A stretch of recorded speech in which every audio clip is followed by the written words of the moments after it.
बे समाव जोंनि सावरायनायखौ दैदेननाय दैदेनगिरि बिजु बर कसारी बेयाव बाहागो लानो हानाय गोलाव समनिफ्राय बर'नि गासैबो हाबाफारियाव लोब्बा थाबोनाय मानगोनां रंजालुदा आरो बाहागो लानो हानाय आगोमादाजों लोगोसे माखासे जोंनि बारग' बिबानगिरि बिथांमोन आरो पार्टिनि दैदेनगिरि लोगोफोर सानसुमै नोंथांमोन फोरोंगिरि नोंथांमोन आरो लोगोफोर आङो बयनिसिमबो गोसो गोरबोनि साबायखर बावहरबाय बाहागो लानायनि थाखाय आरो बे सावरायनायखौ बानजायनायनि थाखायबो आङो साबायखर बावबाय दा नैबे खोथाखौ आङो बुङोब्ला एसे पलिटिकेलाइज बा पलिटिक्सआव फैबाय नालाय एसे पलिटिकेल बायदि नुहुरो आङो सावरायनोनो बायो गोबां जायगायाव दायो आङो सावरायथ'वाखै खोथाफोरखौ आरो गुबुन मोनसेया जाबाय राबना फंबाया जुदि रामजों लोगो जायाबा थैनाय नङामोन होनदो दा जोंनि हारियाबो बिदिनो जाबोदों गोदोनिफ्रायनो माने राबना रामजों दावहा नांनाय समाव फंबाया जेला रामजों लोगो जाहैबाय अब्लासो राबना थैबाय दा जोंनियावबो हारिनि सिंनि खोथाफोरखौ मालायनो बुंफोरजोबनानै होयो आरो बेवहायनो हारिया सिङाव जेबो गैया जायो दा नंखायनो खोब माने टेकनिकेलि थांनो गोनां जायो आंखौबो बिराद प्रभक खालामो बुंथो होननानै मालाया नङा जोंनि मानसिफ्रानो सोरबा एकदम बुंनाङै बाथ्राफोरखौबो बुंनानै एसे प्रभक खालामो रागा जोंबाय बायना बुंथोंसै खोमा माबाथोंसै खोमा होननानै आरो जै माबा मोनसे बुंबाय बेखौ हारसाफोरनि गेजेराव दामना होलायनोसै आरो गुबुननि गेजेराव दामना होलायनोसै नैफोरखौ खालामबाय थायो दा बेबायदिब्ला मोनसे हारिया जौगानाया जोबोद गोब्राब जागोन आरो दिनैसिम बर' रायजो राजाफोरखौ मानिनांगोन सोर बेसेबां लेखा गोरों सोर बेसेबां धोनि गोरिब बेजों खोथा गैया एसेबां धैर्य हमनानै जे 30-40 बोसोर नांबोबाय जाय लिंदों बेजोंनो थांबाय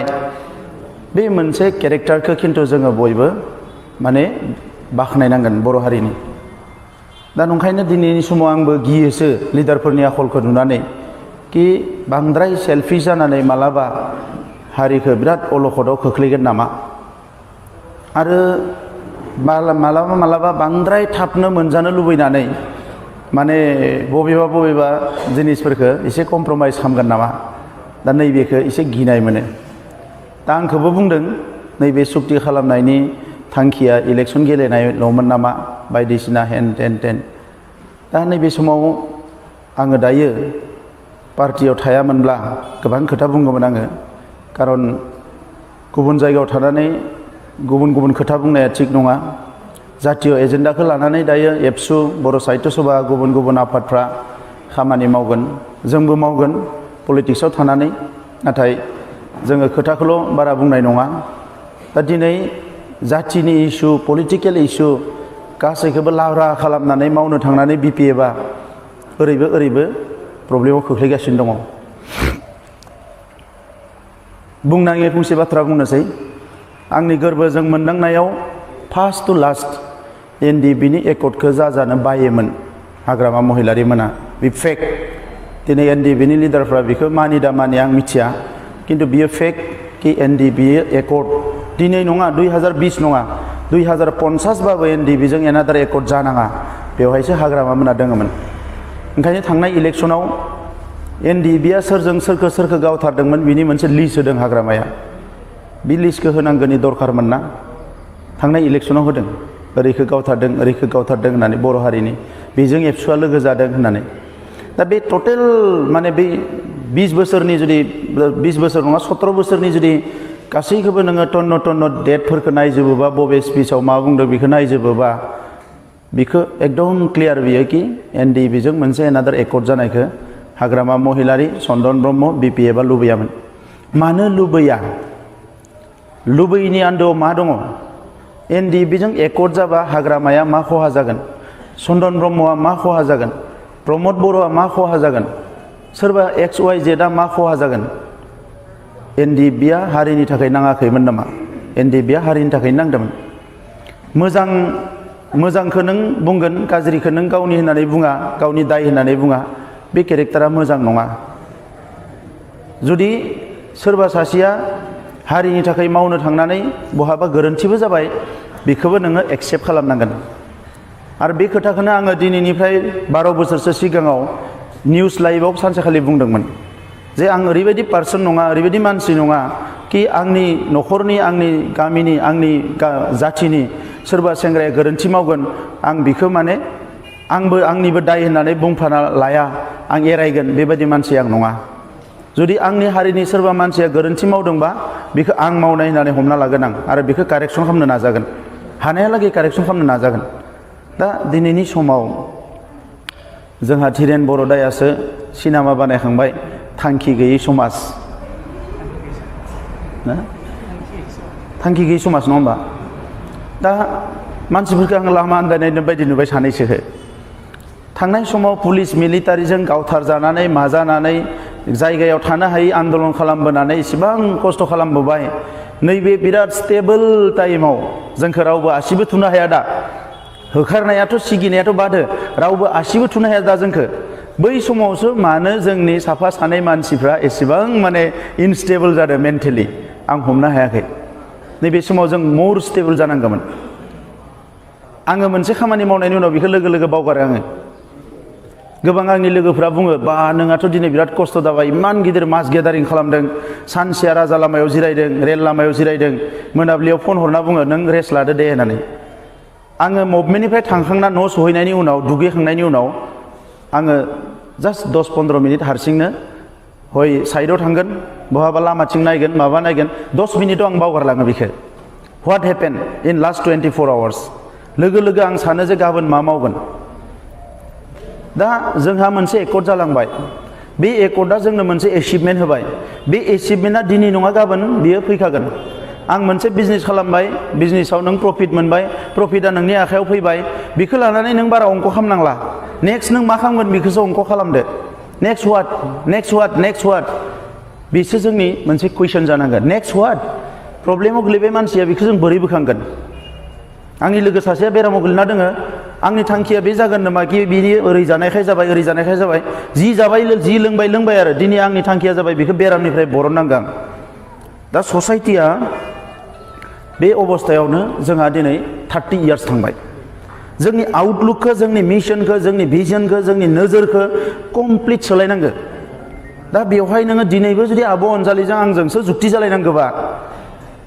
आब' अनजालियाबो जुदि सासे मुभमेन्टनि लिडार जाबोबायबा आंबो जुदि गुसुं समनि थाखायबाबो नेहात मेलेमजोंबाबो साननैसो राजा लामायाव गसंफ्लांबायबा जुदि बिजों आंजोंसो नांलायनांगौबा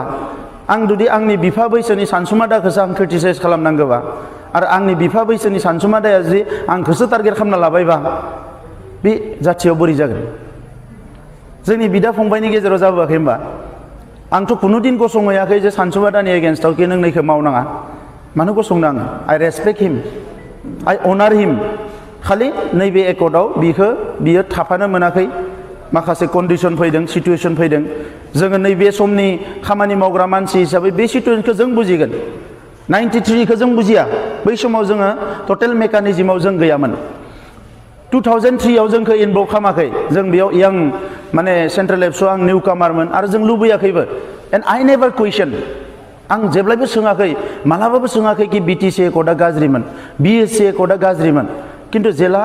सोरबाया बुंनो गोनां बुंफैयो अब्ला कम्पारेटिभ मोनसे स्टाडि होनो गोनां जायो दा इंखंआ बुंदों होनदों मिडियाया बयहाबो राइट थायो खिन्थु इंखंनियाव मा डिजाइन दङ मा पलिसि दङ कि बियो गामि दानख'नाय सोनायनि सायाव खोथा बुंनो बेवहाय मा ब्लु प्रिन्ट दङ मा सिन्था दङ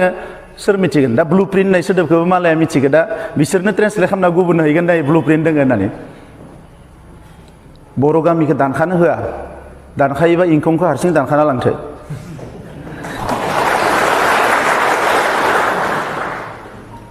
आरो दिनै जोबोद दुखुनांथाव बाथ्राया जाहैबाय जोबोद दुखुनांथाव बाथ्रा जिखौ माने एखमबा जोंहा गामिनि आं जाम्बा जाम्बि होननानै बुङा खिन्थु गामियाव थांग्रा जोंनि आयंमोन जोंनि आबैमोन आबौमोन गामिनिफ्रा बुङो मायबा गाज्रि खोनाबा बर'फोरनि सायाव दैमालुनि सावा दंमारो होननानै दा दैमालुआबा मा साव होलांखो बेखौथ' जों फरायनानै बारबाय खिन्थु नैबे जि सानथामनि सानब्रैनि एसेम्बलि जादोंमोन बे बर'नि हिस्ट्रियाव बिराद गाज्रियै लिरनाय थासिगोन। बर' कसारि काउन्सिलनि थाखाय गोबाव सम आन्दलन खालामबाय इउबिपिआ। जों एबसुजों जेबो संघात गैया खिन्थु खोब जों फ्रेन्डबो जायाखै।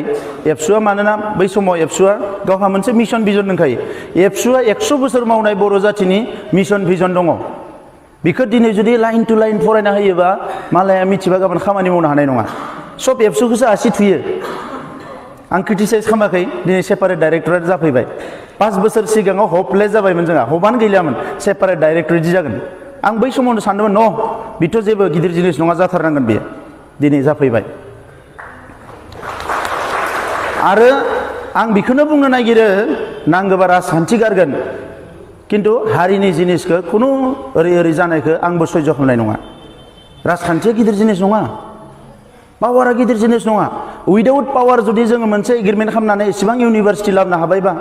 एसेबां NIT लाबोनो हाबायबा, मेडिकेल कलेज लाबोनो हाबायबा, आरो कनस्टिटिउसनेल बाथ्रा रायलायबाय थादों, खुनु कनस्टिटिउसनेल एमेन्डमेन्ट गैया बे एकर्डआव होननानै। आर्टिकेल 280 नि एमेन्डमेन्ट जागोन। आर्टिकेल 280 नि एमेन्डमेन्ट बेयो BTC नि समाव जायाखैमोन। BTCआ 6 शिड्युल, बेवहाय डाइरेक्ट फान्डिं नांगौ, बै समावनो सानदोंमोन। खिन्थु डाइरेक्ट फान्डिं मोनैनि थाखाय एखमबा कंग्रेसजों गाज्रि जायोबा हाग्रामा बिथाङा बुङो, दा BJPजों गाज्रि जायोबा बुङो जोंनो नांगौ बायदि फैसा हराखै होननानै।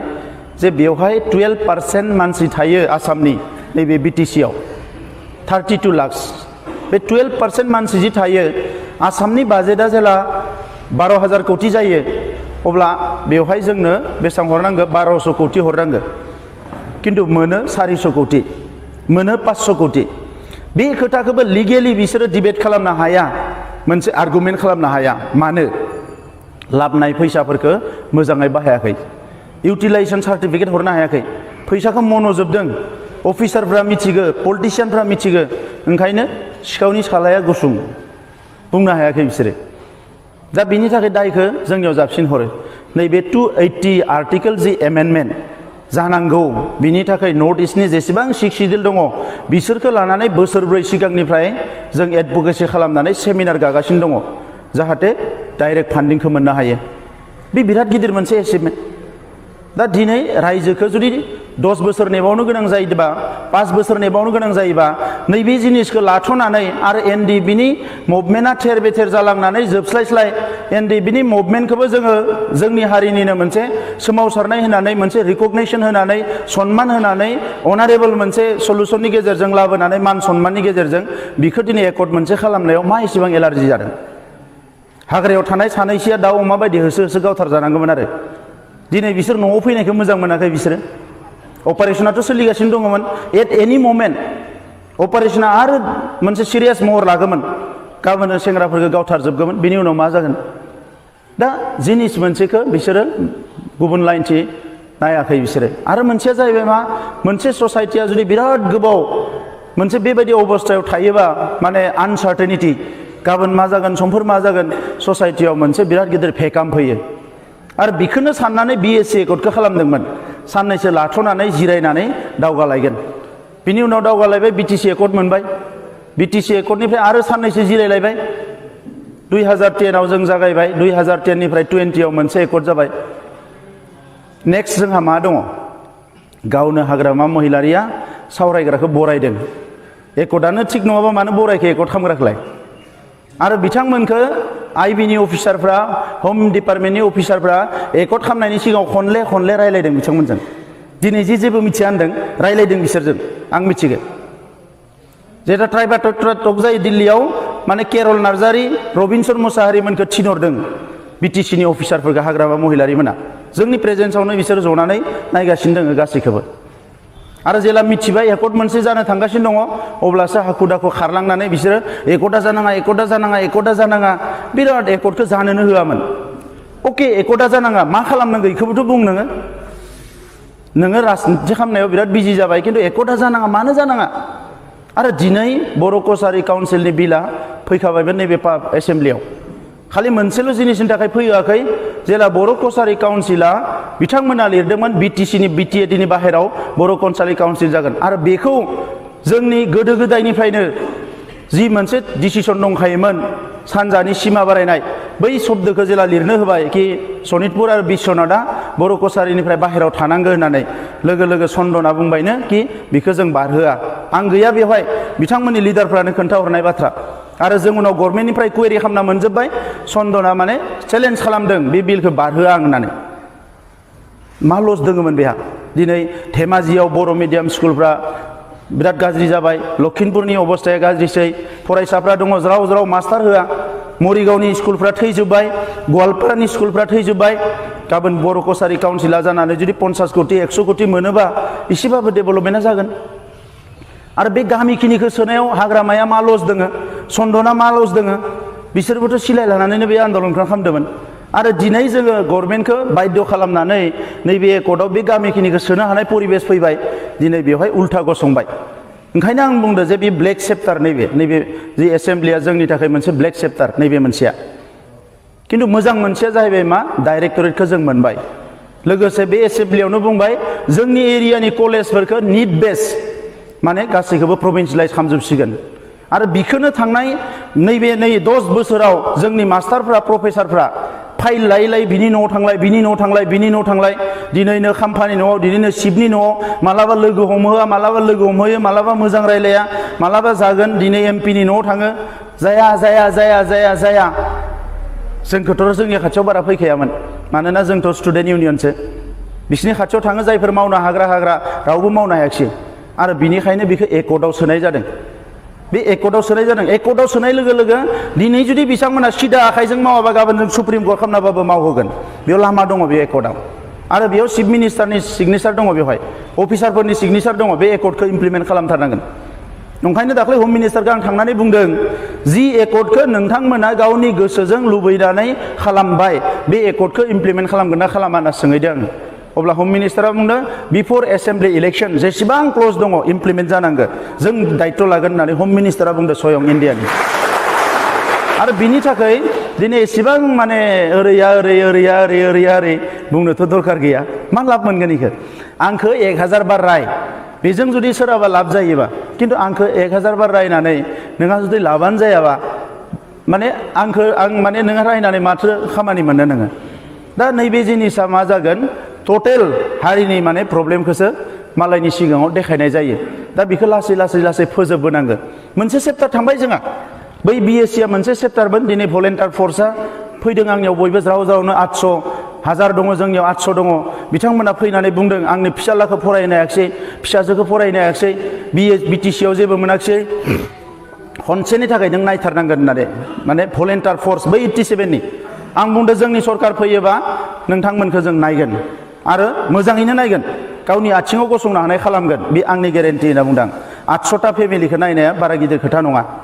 हायो बेखौ नायनो गोसोबा नैबे 17 बोसोराव बिसोरखौ जों नायनो हासिगौमोन दानि बुंदों जे भेन्सार स्कुल जानानै मानसिफ्रा बिराद रिटायार जाबाय आंनियाव फैदों भेन्सार आं बुंदों जायफोर रिटायार जाबाय थांनाय 5 इयार्सआव बिसोरनोबो जों होगोन 1 लाख कोटी थाखा लास्ट 5 इयार्सआव मानोना बिसोरबो जोंनि थाखाय हारिनि थाखायनो खामानि मावदों आरो बिनि थाखाय बिराद बारजा फैसा नाङा नङा 1 लाख थाखा जुदि होयोबा बिनो बेसेरा बेयो रिटायार जाबाय एटलिस्ट साननैसोनि थाखायबाबो हां लानानै मोजाङै माने खामानि मावनो हागोन दा नैफोरबायदि आसनिफोरखौ दा स्कुल प्रभिन्सियेलाइजेसन कमिटि दागोन कमिटियाव दुलाराय बर' फरायसा आफाद थाफागोन दा बिथांमोना रायलायगोन कमिटियाव गासैखौबो बे निड बेस सोदोबखौ मानो बाहायनो गोनां जादों आसामाव अलरेडि बिराद आयेन दंखायो 2017नि सिगांनि जानांगौ 2011नि सिगांनि जानांगौ बे आयेनफोरखौ नायोबा जोंनि स्कुलफ्रा मोना माबा नङा माबा क्राइटेरियाव फेल जायो सोरहाबा डाइस कड गैया सोरहाबा पास पार्सेन्टेजआ गैया माबा गैया ओंखायनो बेवहाय मोनसे सोदोब सोदों कि निड बेस आरो निड बेस माने निडआथ' नांखागोनखा आरो निड बेसखौ नायोबाथ' जोंनो आरो 20टा कलेज नांबावगौ जोंनो साइन्स कलेज आर्ट्स कलेज जोंनि एरियायाव स' जोङो निड बेस प्रभिन्सियेलाइजेसनखौ खनसे बारहोनायनि उनाव 6 मासनि गेजेराव एनादार जोंनि प्रजेक्टआ जागोन कि निड बेसाव जोंनो आरोबाव 20टा कलेज नांबावगौ जोंनो आरोबाव साइन्स माने डिग्री कलेज साइन्स आर्ट्स जेबो थागोन अब्लासो जोंनि इउनिभारसिटियाव फरायनो मानसि ओंखारगोन नङाबा मालायनिफ्रायसो फैना फरायजोबगोन दा बे मोनसे प्रपार प्लेनिंजों खालामनाय जादों आरो नैबे गामि दानखानाय सोनायखौ आं दिनैबो बुङा गाबोनबो बुङा जेब्लासिम जाया अब्लासिम बुङा माने बेवहाय जोंहा मोनसे बिराद गिदिर थांखि दङ आरो दिनै जोङो आन्दायनानै जौ लोंनानै बे सुक्तिखौ खालामाखै बिराद मेलेमखौ बोखाव सिरियासलि सिन्था खामै सोदोब बेयाव शब्द बाक्यफोरखौ नायनानै नैबे एकर्डखौ खालामदों। बे एकर्डआव सोरबाया बेबायदि नायदोंबा जेबो नुनाय नङा, खिन्थु उल्थानिफ्राय नायोबा दिनै गिदिर इन्टेलेक्सुयेलफ्रा बुंदों बेसेबां ब्रेन बाहायनानै एकर्डखौ खालामदों खिन्थु होननानै।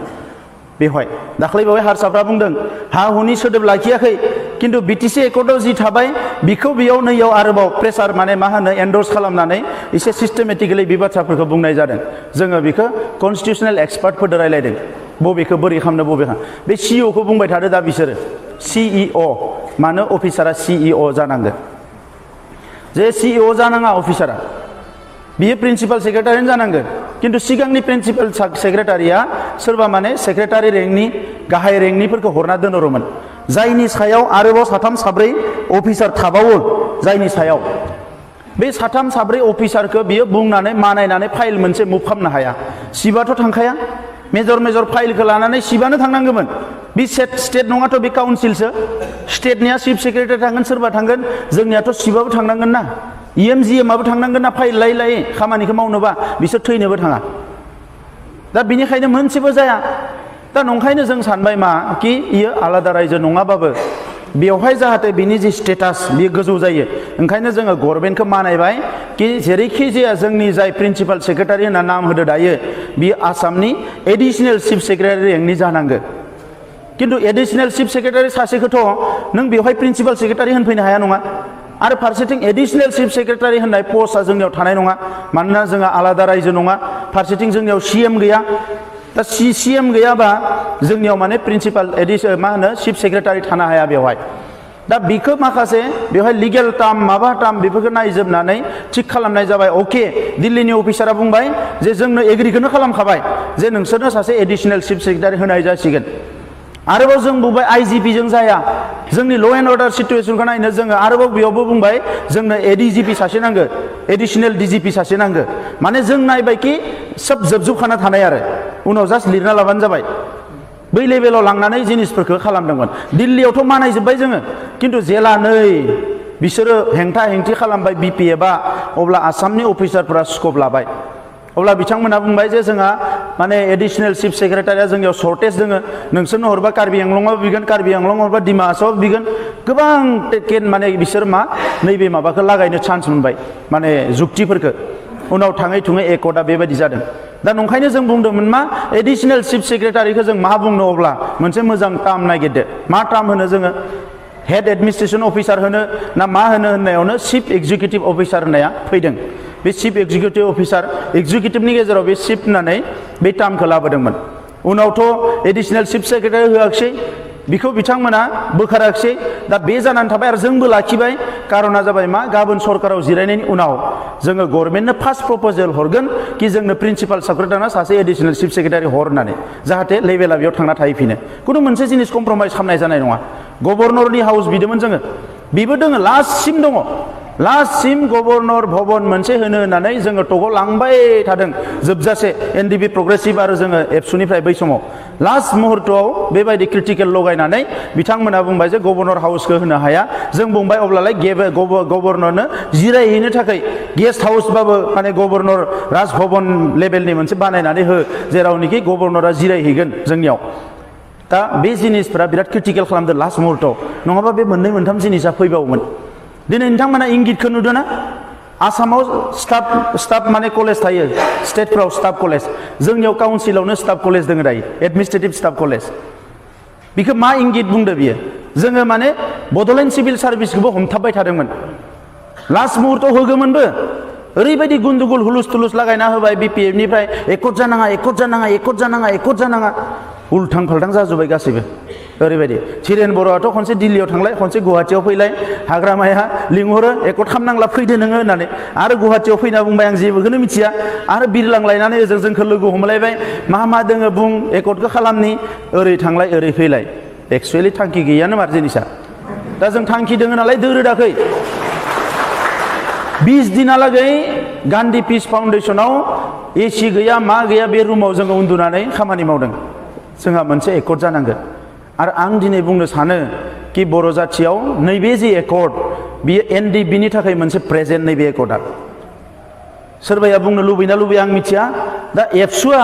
बुंदों जे एबसुआ बेयाव साइन होनाङामोन होनांगौमोन एबसुआ साइन होआबाबो जेबो गैयामोन बे मोनसे डेम'क्रेटिक अर्गेनाइजेसन खिन्थु इन्डियायाव मोनसे ट्रेन्ड दङ मा जायफोर सिलाय हमनानै आन्दलन खालामग्रा बिसोरखौ ल' एन्ड अर्डारनि मोनसे जेंना होननाल' नायो जोंनि गोबां मानसियाबो मिथिया इन्डियानि इन्टेलेक्सुयेलफोरा इन्डियानि टप लेभेलनि बिउर'क्रेटफोरा बे खोथाफोरखौ रायलायो जेरावनोखि आंबो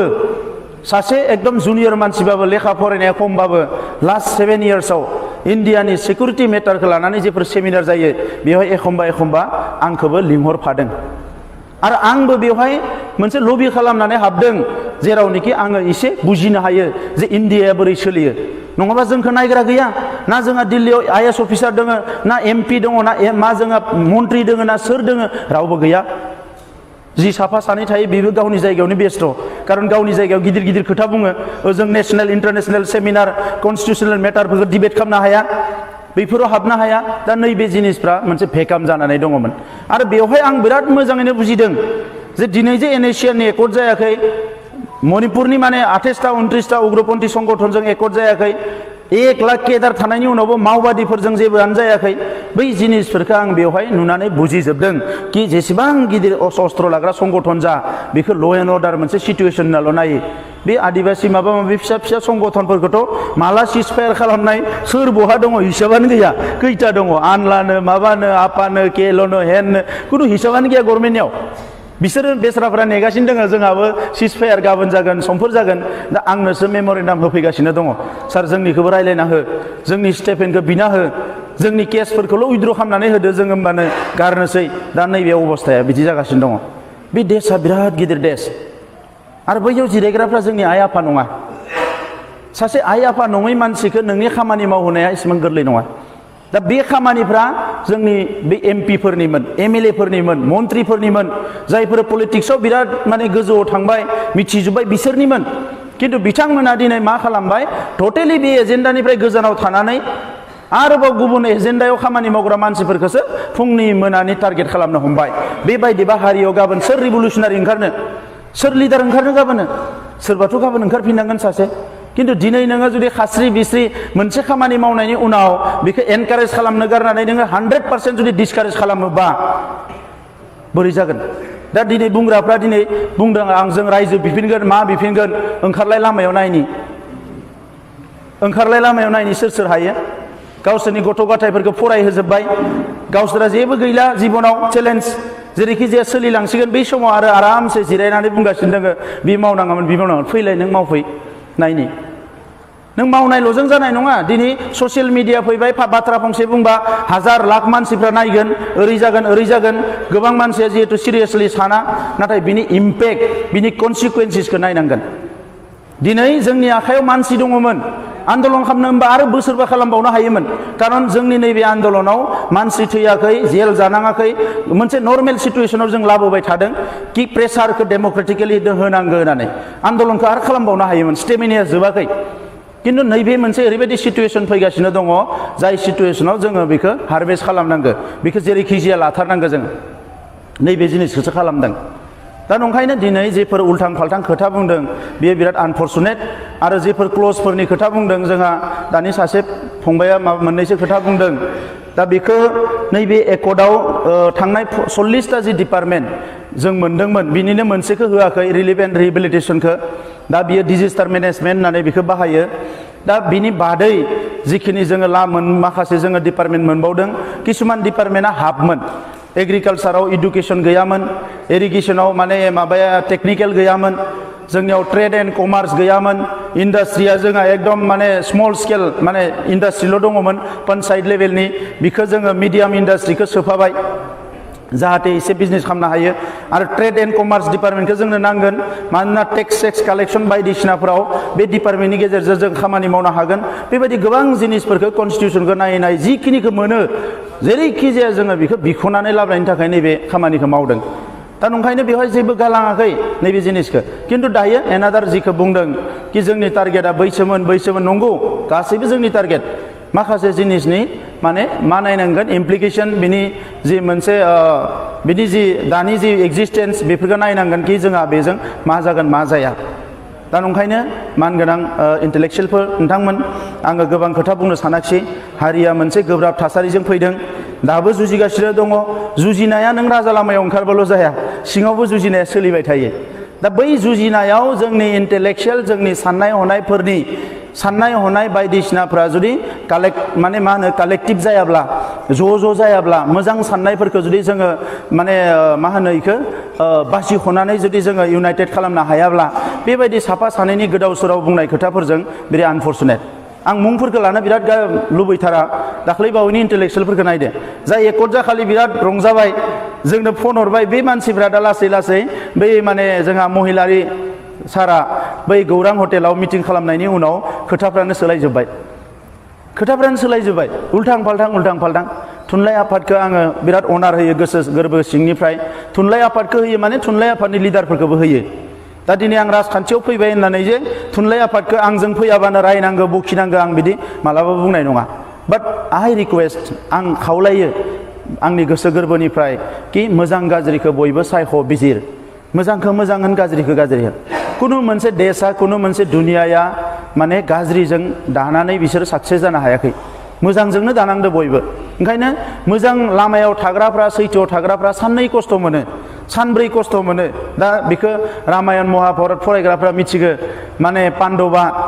जागायनायनिफ्रायनो दावहा नांबाय थाबाय बनबासाव थांनायावबो दावहा फैफिननानैबो दावहा गुसुं समनि थाखायल' बिसोरो रायजोखौ सालायनो मोनबाय नाथाय बिनि उनावबो आरो बिसोरो बनबासाव थांफिनबाय सोरबा स्वर्ग जात्रायाव थांबाय मायाव थांबाय नाथाय बिदि होननानै पान्डबनि साबा बिदा फंबाया धर्म जुद्धखौ मालाबाबो नागाराखै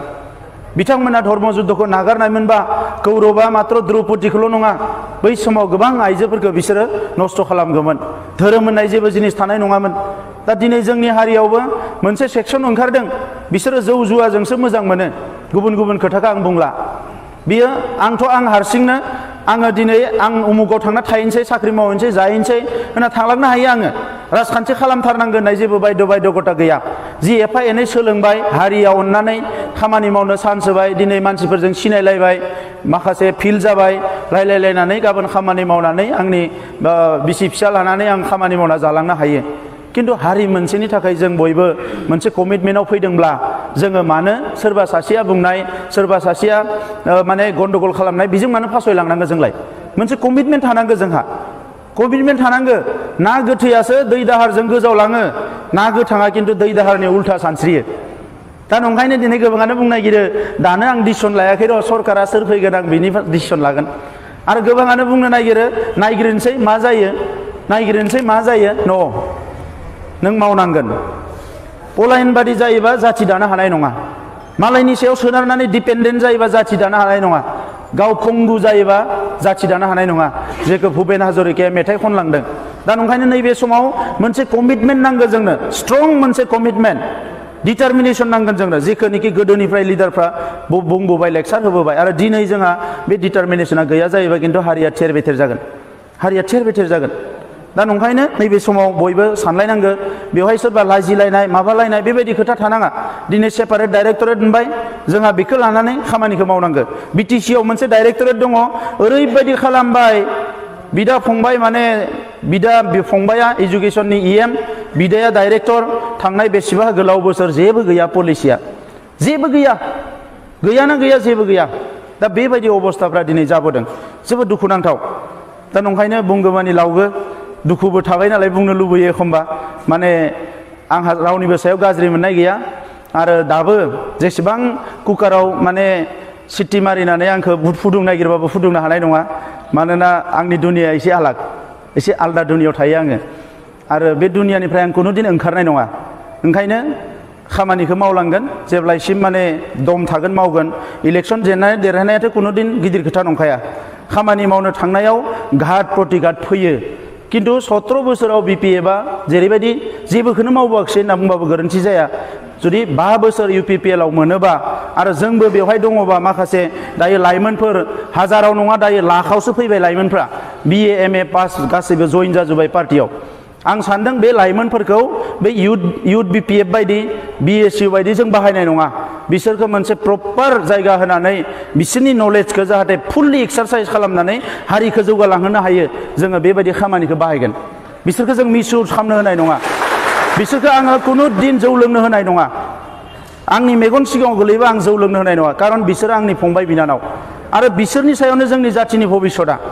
दा बिनिखायनो नैबे एसे साननाय हनायखौ जाहाथे नोंथांमोनाबो नायो आरो बारा गिलुं गिलुं समाज दानो हानाय नङा एसे ओंखारबोनांगोन डेम'क्रेटिक एन्ड आर्गुमेन्टेटिभ ससाइटि दायो मसलपुराव बुलायगासिनो दङ सानफ्रोमबो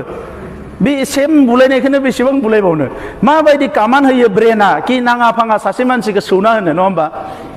माने नाङा फाङा मानसिखौ बुनो एखे खामानिखौनो मावबाय थायो बिपिएफआ दाख्लै थांनानै कुसुगाव गावजों गावनो थिगसे होलायबाय जाहैदों नों मोसायाथ' गावजोंबो अरलायखागोन मालायजोंबो अरलायगोन ना आखलखौ मोसायाव लाबबा जानाय नङा मोसानिफ्राय गाहायाव लाबनांगोन मैयावबो लाबनांगोन मालाबा दा नैबे जिनिसा हारिनि थाखाय बिराद खहा खालामो खिन्थु जुक्तिखौ जेसेबां जुक्ति होनो होयो दान्थे बिदान्थे जा बेवहाय बुंनांगौ गैया मोनसे आर्गुमेन्टेटिभ ससाइटि जानांगौ बाट भाइलेन्ट ससाइटि जानाङा भाइलेन्ट ससाइटि जायोबा माने ड्रां एनि टाइम लोंग्रा ससाइटि जायोबा खिन्थु सेस जागोन बेखिनिखौनो बुंबाय बाखि गुबुन खोथाफोरखौ उनाव रायलायसिगोन राजखान्थि खोथाखौ आं दिनै बारा बुंला खिन्थु इडुकेसननि प्रब्लेमा लासै लासै जोबलांगासिनो दङ सबसे फार्स्ट आं सानदों एनादार 6 मान्थनि गेजेराव गासैबो थिग थाक थायोबा बे प्रब्लेमा जोबगोन आरो बिराद चान्स लादों दायो कर'ना भाइरास जानानै 6 मास पुरा दुनियानो असल जाबाय बेखौबो स्कप लाबावबाय कि एकदा इमप्लिमेन्ट जायाखिसै खामानिखौनो मावनो हायाखै नोंबो ओंखारनो हायाखै आंबो ओंखारनो हायाखै गुत्ति माने सिस्टेमानो असल जाना दङ बेखौबो नोंहा धैर्य गैयाबा दा दाख्लै ओंखायनो बुंदों आङो एसेबां सेल्फिश जानो हाया होननानै दुनियाया एसेबां प्रब्लेमाव दङ आं जाथिनि खोथाखौ बै समाव बुंबाय थानो हानाय नङा आं बुंगोन मोनसे टाइमाव बुंबाय जोङो दिनै मोनसे 6 मास रेस्ट लानायाव जाथिया थैनाय नङा 6 मास एकर्ड जायाबानो एकर्डा धंस जानाय नङा गोबां एकर्ड गोलैना दङ 30-40 बोसोर जोंनि एकर्डाथ' बिराद थाबनो इमप्लिमेन्ट जागोन जोङो बेखौ नारसिनगासिनो दङ आरो दानि केस उइद्र'नि खोथा बुंदों लिगेल मेटारफोरखौ लानानै कुइसन खालामदों जाय कुइसन खालामग्रा बिथांमोनाबो मिथिगौ लरेन्स इस्लारि बिथाङा दानि बुंलांदों हाग्रामा महिलारिया गावनो बुंदों आंनि केस उइद्र' खालामनायाव 30 बोसोर मा होनो 3.5 बोसोर नांदों होननानै 3.5 बोसोर माने लादों होननानै दा अब्ला केसनि मोनसे प्रसेस थाखायो दा बिदि होनना जों गारना दोनाखै केस उइद्र' जानांगोन नांगासिनो दङ रिहेबिलिटेसन मोननांगोन नांगासिनो दङ एभ्रि खामानि मोनसेबो खामानि गारना दोनाखै नैबे लकडाउनावबो 39 दिन थांलाय फैलाय दिल्लीयाव थांनानै गभर्नमेन्टखौ नारसिनगासिनो दङ 45 सान दिल्लीयाव थांबाय आङो खुनु केम्पिंखौ इलेक्सन केम्पिंखौ हगारना होदों आङो मानसिफोरनो इलेक्सन देना होनांगौआ जोंनि माने माखासे वार्कारफोरा खामानि मावगोन पार्टिया मावगोन आंनि खामानिया एकर्ड खालामबाय जिता एकर्डखौ इमप्लिमेन्ट खालामनांगोन होननानै आं दिल्लीयाव थांबाय थादों लांफानोबो हायाखै मानसिफोरखौ बेखौबो बुंदों एसेबां कभिड-19 आंजों टिकेट दानफानाय आंनि लोगोआनो थांनो हायाखिसै गिनानै न'खरनि मानसिफ्राबो गियोना थांथारनाङा होननानै दा आंसो रिक्स लाबाय सोरबायाथ' रिक्स लानो हायाबो जानो हानाय सोरबा जोंहा सिगनेटरिसफोरनि गेजेरावबो जिखिनि दङ जोंहा गबिन्द दायाबो एसे बैसो जाबाय बेखौबो नोङो बोबथिंबाय थानाया थिग नङा बेसोरा इसेबां खस्थ' खालामबोबाय नैबे बैसोसिम बर' हारियाव सासे रेसपेक्टेड पार्सनफोरनि गेजेराव वान अफ दि पार्सना खिन्थु गबिन्द दा बिथांबो धैर्य सैज्य नलेज एभ्रिथिं आरो 70 नि खाथि जाहैबाय खोमा बैसोआ कुनु दिन बुङा हरनि 12टा 1टा 2टा खामानि मोनसे मावनांगोन बा कुनु दिन बुङा जेसेबां सिरि गाखोनांगौ 1st फ्लोर माबा 5 फ्लोर बाबो 5 फ्लोर बाबो